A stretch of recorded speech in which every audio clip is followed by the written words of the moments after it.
697 కోట్లు. మా దసరా పండుగ నేపథ్యంలో 3 రోజుల్లో రాష్ట్రంలో జరిగిన మద్యం విక్రయాలు డిపోల నుంచి దుకాణాలకు చేరిన మద్యమే ఇది. అప్పటికే ఉన్న స్టాక్ కలిపితే మరింత ఎక్కువ. సెప్టెంబర్లో రికార్డు స్థాయిలో 3048 కోట్ల అమ్మకాలు. ఎవడు బిడియడపో ఆంధ్రప్రదేశ్ కాదు, మహారాష్ట్ర కాదు, ఎవరిని మళ్ళా కాదుగా తాగుట్ల మనమే నెంబర్ 1. మన రాష్ట్ర పాలకులకు మందు చూపు అంతగా ఉన్నది. రాష్ట్రంలో దసరా పండుగ సీజన్లో మద్యం విక్రయాలు రికార్డు సృష్టించాయి. గాంధీ జయంతి రోజున పండుగ రావడంతో దుకాణాలు మూసి ఉంటాయన్న ఉద్దేశంతో ముందే భారీగా కొనుగోలు జరిగాయి. సెప్టెంబర్ 29న 278 కోట్లు, 30న 333 కోట్లు, అక్టోబర్ 1న 86.23 కోట్లు కలిపి 3 రోజుల్లోనే ఏకంగా 697.23 కోట్ల మద్యం విక్రయాలు జరిగాయి. ఇదంతా డిపోల నుంచి మద్యం దుకాణాలకు తరలిన సరుకు మాత్రమే. అప్పటికే దుకాణాల్లో ఉన్న స్టాకును కూడా కలిపితే మద్యం విక్రయాలు మరింత ఎక్కువగా జరిగినట్టు అంచనా. మొత్తంగా ఈ ఏడాది సెప్టెంబర్లో 3048 కోట్లుగా నమోదయ్యాయి. గత ఏడాది సెప్టెంబర్లో జరిగిన విక్రయాలు 2839 కోట్ల. ఆ కోట్లతో పోలిస్తే ఇది 7% ఎక్కువ. అయితే పండగ ముందే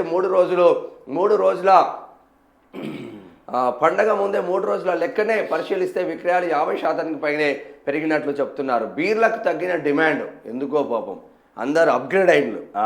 బీర్లు తాగేటోళ్ళు తక్కువ అయిండ్లు, అప్గ్రేడ్ అయిండ్లు. విస్కీలు ఇంపోర్ట్ అవుతాయి. రాష్ట్రంలో సెప్టెంబర్లో ఇండియన్ మేడ్ ఫారిన్ లిక్కర్ విక్రయాలు పెరగగా బీర్ల అమ్మకాలు తగ్గాయి. గత ఏడాది సెప్టెంబర్లో ఐఎంఎల్ లిక్కర్ 28.81 లక్షల కేసులు అమ్ముడవగా ఈసారి 29.92 లక్షల కేసులు విక్రయించారు. గతంలో బీర్లు 39.71 లక్షల కేసులు అమ్ముడవగా ఈసారి 36.46 లక్షల కేసులకు తగ్గాయి. వరుసగా వానలతో చల్లటి వాతావరణం, బీర్ల ధరల పెరుగుదల నేపథ్యంలో అమ్మకాలు తగ్గాయని భావిస్తున్నారు.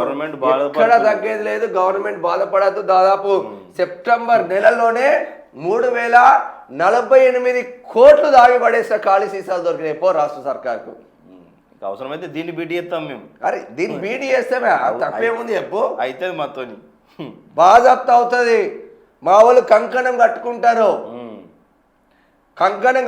బాజాప్తా. 3048 కోట్లు పెద్ద లెక్కే కాదు మాకు.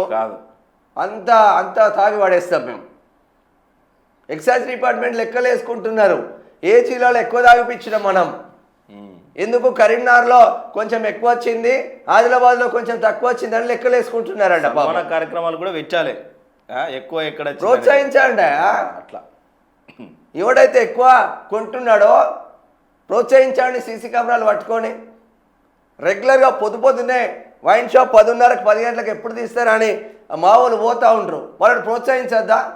వాడే తాగకపోతే రాష్ట్ర సర్కారు నడుస్తుందా? మనం తాగుబోతున్న చిన్న చెనేస్తాం. కానీ అది ఒక్క కోటర్తో కూర్చుంటే 1 కోటర్తో అవుతుంది. అది ఇంకో దోస్తుగాడు వచ్చా, ఇంకో కోటర్ ఆడా. మళ్ళీ తాగేటప్పుడు వీళ్ళు ఇద్దరు ఊరుకుంటారా? ఇంకో దోస్తుగాడికి ఫోన్ చేస్తే వానికి 1 కోటరే, 3 కోటర్లా. 3 కోటర్లు తాగిన తర్వాత వీళ్ళు ముచ్చట్లా పడి అక్కడనే అవుతుందా? ఇంకో 3 కోటర్లు వస్తుంది. ఎంత ఆదాయమే ఒక్క ద్వారా. పొద్దున మారుతుంది, పొద్దు సాయంత్రం పొద్దు 2 పోతాయి. అటు గ్లాసులు కొనుక్కునే, ఇటు నీళ్ళ ప్యాకెట్లు కొనుక్కునే, అటు గుడాలు అవి కొనుక్కునే, ఇంత నల్లటి ఆయిల్ వేసిన చికెన్ పీసులు కొనుక్కునే. ఎన్ని లాభాలు. వాడు తాగి మళ్ళీ ఇంటికి పోతా ఉంటే మధ్యలో ట్రాఫిక్ పోలీసు వాళ్ళు పట్టుకుంటే మళ్ళీ కోర్టుకు ఫైన్ కట్టే, ట్రాఫిక్ వాళ్ళకు ఫైన్ కట్టే బండికి. మళ్ళీ 1 రోజు 2 రోజులు ట్రాఫిక్ డ్యూటీ చేసే. మీరు ఇచ్చిన హామీలు మర్చిపోయే మిమ్మల్ని క్వశ్చన్ చేయకుండా ఇంకేం కావాలి. ఇంత ఆమ్దాని ఉంది తాగుబోతుల ద్వారా, తగ్గేదే లేదు. మనమే టాపు. భారతదేశంలో తాగుట్లో మనమే టాపు, చదువుట్లో మనమే లాస్ట్. ఎడ్యుకేషన్ విద్యా వైద్యంలో మనదే లాస్ట్గా, తాగుట్లో మనదే టాప్.